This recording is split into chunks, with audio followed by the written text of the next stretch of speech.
he's Right, lying. and for Zuckerberg, if you want to call him Zuck, for Zuck, for him, it's I've always kind of seen him as somebody who has been awake, if you will, and I think for me the Yeah, big moment was when I saw his, I don't know if you want to even call it like that Congress hearing, and he's standing in front of yeah, Congress, and I remember there was like a bunch of Democrats that were just asking him questions in a negative tone, a negative light, and there was like, how could you X, Y, and Z, and how would have been this one, how could you live with yourself under X, Y, Z, and all the Republicans are saying, hey, how does it feel to be a billionaire from zero in the greatest country of all time? And he's just sitting there like, yeah, Senator, I don't understand the question. Senator, I'm not yeah, sure. Senator, I have to get back to my team on that. How does it feel to be a billionaire in the best country of all time? It feels good, Senator. And this write that down. the senator is literally saying, Mark, this is supposed to be an easy question. You're supposed to say, it's easy, Yeah, sir. I like America. I love free capitalism, baby. Like, but it's all going to make sense. Just keep watching, and, yeah. we'll explain all of it, and you're going to be you're going to be educated on the red. This is I red think pill 102. You'll be yeah, going out 100% educated. right. Yeah, I think that's important to mention because, in my view, if you're red pilled about one topic, you're very likely to be red pilled about other topics too, right? So that's why we're breaking it down the way we are. We're talking about politics and then we're going to shift into like social and dating and all Yeah. that. But you're going to see that, yeah, like you said, they all fit together. So So one more yeah, question for I you about politics. What do you think the main, like the most important thing that is like kind of quote unquote red pill? Like what is the big aha moment? Maybe for you or maybe for just general person that says, oh, and I'll give you a small example for me, but yeah, what do you think like a big like understanding of the political system, how it works when you can, oh, that's how it works. I've taken the red pill. I understand yeah, it. I would say it's that Democrats and Republicans are not really two different teams, right? As I think you mentioned that already, that there's something called the uniparty. So the key red pill understanding that you have to internalize is that the American political system gives rise to a perverse incentive that is impossible to overcome, right? Which is that you need to win elections to stay in power, and there are no limits to the amount of power you can have. Now, I'm not talking about the presidency, okay? Because the president is a figurehead, and even in the Constitution, the way the original founders had it planned out, the president was not really supposed to be that powerful, right? He's a figurehead, and he's powerful on the world stage. That's how we project our power is through the presidency and through the military, which the president is the leader of. But internally, the states are supposed to be that's where the power is supposed to be concentrated or not concentrated. It's supposed to be decentralized to the states, and then we have a Congress who is responsible for setting federal budgets and things like that. So that's where the power is supposed to be with the Congress, and it is. That is the most powerful branch of government, and that's by design. That's where it's supposed to be. Now the problem with Congress is that in our modern day and age, we simply don't need infinite term limits for Congress people. I mean, back in the day, maybe it made sense because it was very difficult in the 1700s to travel from, let's say Florida, or maybe not Florida, but South Carolina up to Washington, D.C. That was a difficult thing to do. You had to take a horse and a carriage, right? And you're moving on. You can't go back and forth every 2 years, so you just stay there and that's your representative and everybody's happy with it. Now, today, we don't need that. The information flow is so quick, travel is fast. Being back and forth to Washington, D.C. is no longer a problem. But because we have infinite term limits for these Congress people, they're basically little tyrants. I mean, Right. they're immune to actual pressures from things people care about. The way you get elected is you be famous and rich. If you're famous and rich, you will be elected because that's what it takes. Nothing to do with whether you give a crap about the people in your district. The only Actually, you do have to give a crap about the people in your district, but not the regular normal people, just the people who have enough money to keep getting you elected over and over Right. again. Now this applies across the board. Every congressperson is beholden to this. I mean, Congress is large, there's more than 500 members, so maybe there's one or two or three that are like good decent people and actually there to try to help, but then they've got 520 colleagues who are Some are good not people, that, I they're not assume. that at all. I like that quote. Yeah, exactly. Generally, the people we send to Congress, we're not sending our best. What That's is the key. what So is that was, what was the term he used? That the fine people hoax. Some are like fine people on both oh yeah, sides. yeah, Yeah. Some I assume are good people. That's a Yeah, funny. Like, they got a little bunch of one-liners that are going to go down in history. But yeah, no, I yeah. think that's a good. That I agree with you for that. Dude, that moment happened for me too. Is you kind of see the list of people that like literally like if you calculate how much money you need for these to get your next term, it's almost like you need every day to raise a certain amount of money. Like how do you write laws if you're Well, and raising? especially in the House, in the lower chamber, they get reelected every two Yeah, years. yeah. So you literally have maybe 1 year of trying to actually govern without needing to worry about reelection. Maybe. But realistically, it's probably more like 6 months. And then you're immediately, after 6 months, you're already trying to get reelected. Right? And And a so lot it's of not people, even about governing I'm going to anymore. take this as a perfect opportunity to say something a little bit controversial. A lot of people question, oh, China this, China that, China boogeyman, China bad, China whatever. And, the thing about China is they don't fuck around with this kind of stuff, excuse my language. They just do stuff. They just get stuff done. They're a dictatorship, of course, they don't, whatever, they have elections, whatever, but they don't have to do this. I mean, there is a lot of corruption there, but they don't have to worry about. I'm not saying they're great, but this is one good thing of their situation. Is if they want to build a bunch of railroads, they'll build them. They don't need to wait for it to pass in the House and the Congress and stuff. And that system has its own flaws, but that's an example of what happens when you have to fund your own campaign, and that's all you're doing. Is like you just said, 50% of your time, if not more, is spent raising donations and raising campaign money so that you can win your next and Yeah. hold on to your power and hold on to your income of your job.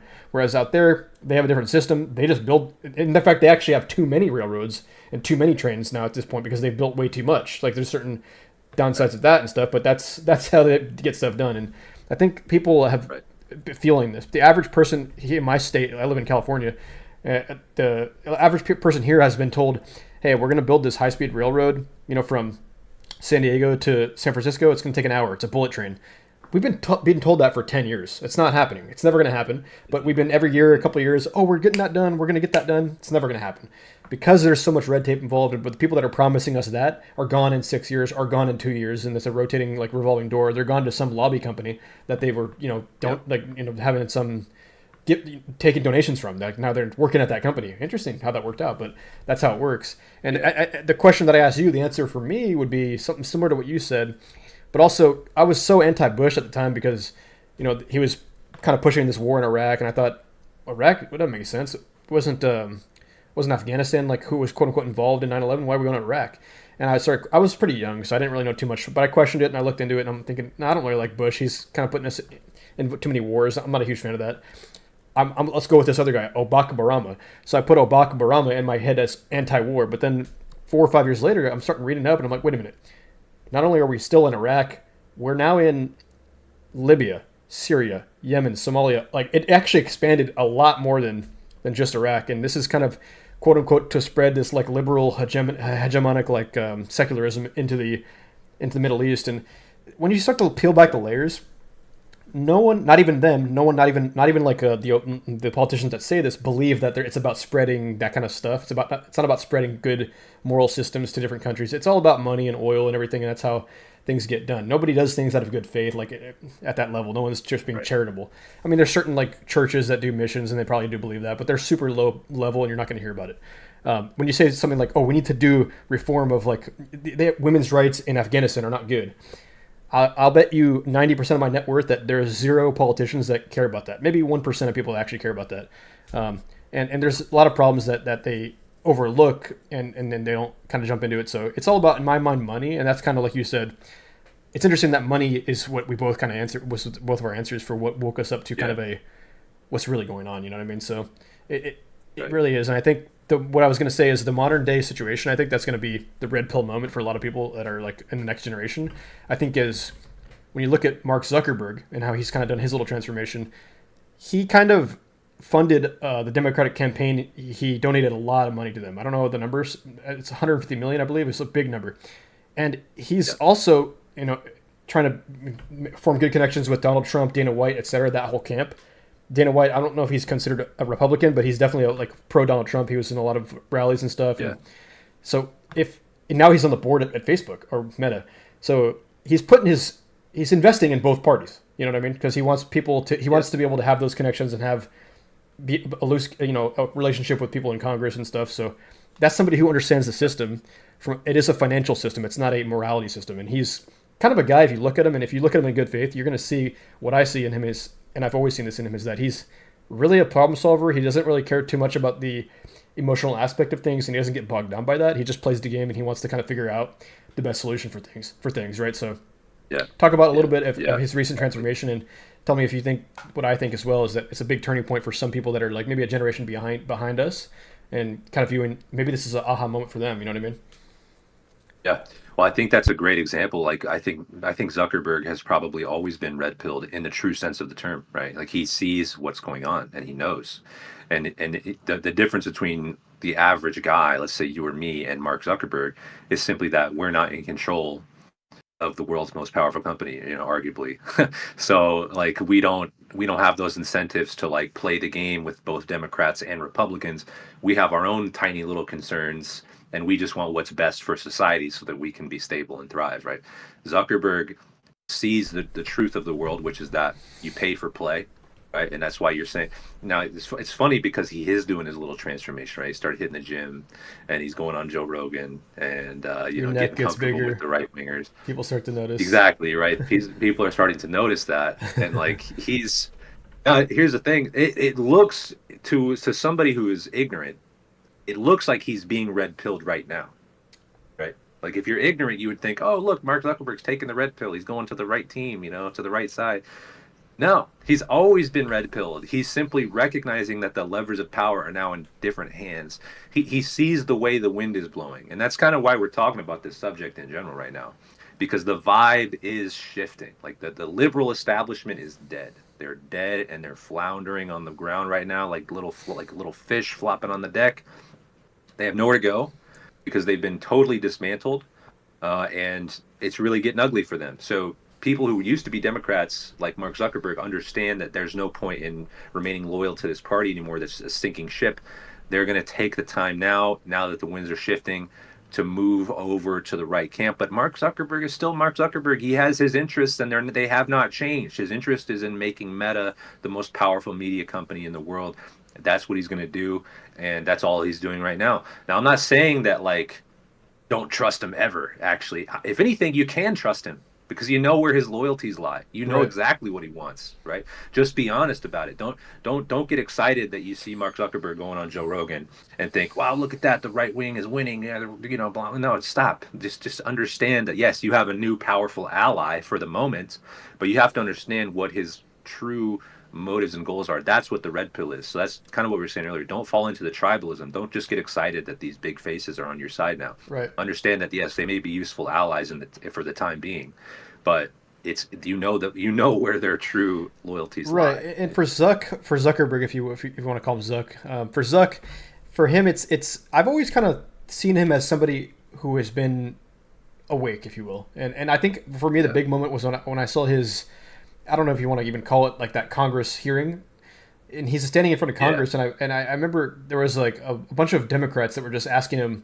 questions in a negative tone, a negative light, and there was like, how could you X, Y, and Z, and how would have been this one, how could you live with yourself under X, Y, Z, and all the Republicans are saying, hey, how does it feel to be a billionaire from zero in the greatest country of all time? And he's just sitting there like, yeah, Senator, I don't understand the question. Senator, I'm not yeah. sure. Senator, I have to get back to my team on that. How does it feel to be a billionaire in the best country of all time? It feels good, Senator. And this Write that down. the senator is literally saying, Mark, this is supposed to be an easy question. You're supposed to say, it's easy, Yeah, sir. I like America. I love for capitalism, baby. Like, so it's interesting. You see, yeah, like, this is a circus show for TV or whatever, but it's interesting you see even that level of it. They're trying to make it left versus right, and he's sitting there like, I don't yeah, know anything about any of you guys. I'm just, I'm here making some money and trying to make the yeah, app like really good and have 5 billion users, like literally have more than half the planet. So it's interesting, yeah, like when this yeah, guy is not dialed into this fake system, which ties into episode 3, that he doesn't have these fake problems that these senators and these congressmen have. Like he's really focusing on his own fake problems, and I think yep, it's an interesting way. Like when I saw that, I'm like, okay, that's interesting. yeah. Actually, why are they You are. putting? Because it looked like they were obviously acting. If you get like somebody like Yeah, Josh Hawley, you watch his videos, he does look seriously like concerned about the things he's talking about, but when he grills somebody, he's more good faith. I feel like when as opposed to somebody who just yells at. I don't want to say Ted Cruz, but somebody like Ted Cruz who like just yells and yells and yells at these people when he has these hearings and stuff. So Yeah. I think you can tell Yeah. when somebody's being like disingenuous and when somebody's being like good faith. I think that's really the crux for Right. me. And I think that if I take it pretty seriously. If a politician is good faith, I kind of like that, as opposed to if they're obviously putting on a Yeah. Same. facade to just rile people up. I can see right past that. I'm like, next. So Is there an example of, I know we want to lead this topic, but real quick, is there an example of like a left-leaning politician that you think could qualify as being red-pilled at all? Like, 100%, yeah. I think, for example, I would even use Bernie as an example, but maybe not so much as of late. But I do believe he really believes that like what he was doing is for the good of the people, and I think he's been consistent with that, and he's been good faith with that for 30 or 40 years, maybe longer. Um, I don't know. I mean, there's like if you want to go all the way back to it, JFK was red pilled. He was yeah, one of the original yeah, red pilled politicians. I mean, he was questioning everything, questioning CIA, questioning he questioned the Federal Reserve. I mean, that's I don't even want to say that on. yeah, it's a big one. I'm not going. I'm Yeah, not be careful. suicidal. Yeah. I In never Minecraft. commit suicide, but he Yeah. questioned the Federal Reserve. So it's like stuff like that. Modern day. I mean, you got some of those folks like some of those people. Some people I would say misattribute these quote unquote woke leftists to be evil or blue pill or whatever. But I think some of these people actually believe in what they're saying, and they are some of them have some red pill thoughts. I'll give you an example. I believe her name is Ilhan Omar. She had some kind of I don't even want to say it out loud, but she questioned a certain conglomerate of people that are owning a certain conglomerate of things, and she got some backlash for it. But that question comes from that red pill thoughts of hey, what's really under the layer here? What's really going on here? Why are we beholden to a certain political action committee? Why are we all stepping in line with a certain pack from a different country? And her allegiance to that question is kind of from a different perspective than what we have, but it's motivated differently. But she still has the same question, so you got to admit that you got to give credit where credit Yep. is due. That is a red pill thought, you know what I'm saying? So I actually did Yeah. like seeing that whole thing play out, and I would give her a shout out for that, So that's what I Yeah. would say are maybe some red pill stuff. But what about you? I think that's good. Yeah, I'll just quickly say, I think Bernie's a good example of somebody who just is at least earnest and good faith, right? I disagree with almost everything Bernie says in terms of how he wants to fix problems because I think he's just wrong. But I have 100% confidence that he truly believes what he's saying. I get that. I have no doubt about it because he's been saying the same thing his entire life, and the guy's like 180 years old. So, like, I believe that he believes what he's saying, and to me, that's actually by far the most important trait in a politician. Because I may disagree with you in terms of how to fix problems, but if I at least can say to myself that this person is honest, that this person truly believes what they're saying, and so because what that signals in a deeper level is that they have a true interest in actually solving problems. Right. Like he actually sees problems and he wants to fix them. I can deal with someone like that, right? Like we can work together because I also see the problem and I want to fix it. But if the worst thing possible is somebody who just lies and just says whatever they think you want to hear, you can't deal with somebody like that because they're shapeshifters. They're constantly changing whatever their opinion is. You'll never be able to make a deal with someone like that. So Right. Bernie's a good example. I was going to say RFK Jr. The funny thing is, RFK Jr. is a freaking liberal. He ran as a Democrat, or he tried to, Yeah. right? RFK, but of course, because of the twisted political situation we have right now, he's being smeared as like this ultra right wing conspiracy theorist. Bro, the dude is a liberal. He believes in like universal health care and crap like that. You know what I'm saying? Like the Yeah. dude is a liberal. He just happens to be red pilled.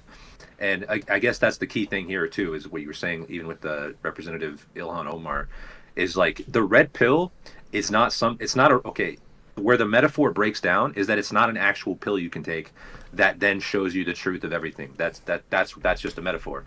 The red pill itself is really just shorthand for the truth, and that anybody can see the truth regardless of where they're standing. I mean, the truth is the truth no matter where you are. So anybody can come to the correct conclusion, and anybody can be wrong, Yeah. right?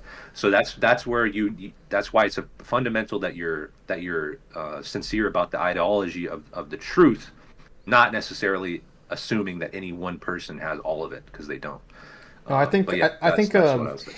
I think one more I'll give is Joe Rogan, and we obviously this is ad nauseum discussed, but Joe Rogan is a liberal. I'm not even going to say he was a liberal. He is a liberal, or he is a leftist. Yeah, He's pro same sex marriage. He's pro legalize drugs, etc. He's pro healthcare for everybody. He's pro everyone should be happy and live it free and chill out and do mushrooms. But he's also He voted for Donald Trump, literally. So, and Right, this is the first like right. Republican he's ever voted for. I believe he voted for libertarians in the past, but he's somebody in my mind who is just left wing, literally. But he's red pilled because he literally questions everything all the time. That's like all he does, and that's part Yeah, of the red pill yeah, theory is like question everything. You know, don't immediately take what somebody says and say, "Oh yeah, you're 100% right. I don't even want to look into it." Unless you vetted that right. person or whatever. But it's like even then, be careful. But yeah, I think Joe Rogan is an Yep, example, right? I mean, he's one of those good guys one. who Yeah, left wing, but maybe exposed to, and we'll talk about this in part three, but maybe exposed to like a lot of testosterone activities that would just make you kind of say, I don't enough with this BS. You know what I mean? Whereas some guy right. that's maybe thinking, it's okay, you could just take. I don't want to, I'm supposed to wear the mask at the grocery store. I'm supposed to. I don't want to get in trouble, So I don't. You Yeah, got Joe Rogan yeah, and you got that guy, and that guy's going to be, not red pill or whatever. But I think that's a good yeah. He's example. blue pilled, Yeah. 100%. Yeah. What's up, guys? Thanks for checking out this clip from Maneuver Life Radio. If you enjoyed it, consider checking out the channel. We have long form discussions every single Monday about men's issues. So we talk philosophy, we talk politics, we talk religion, getting after it. What does that mean? How do you do it in this society? We're trying to help you and we're trying to help ourselves. Whether you think we're stupid and you just want to tell us that, or you think you really agree with what we had to say, we'd love it if you'd leave a comment, consider liking and subscribing one way or the other. Thank you so much for your attention. You have a good rest of your day.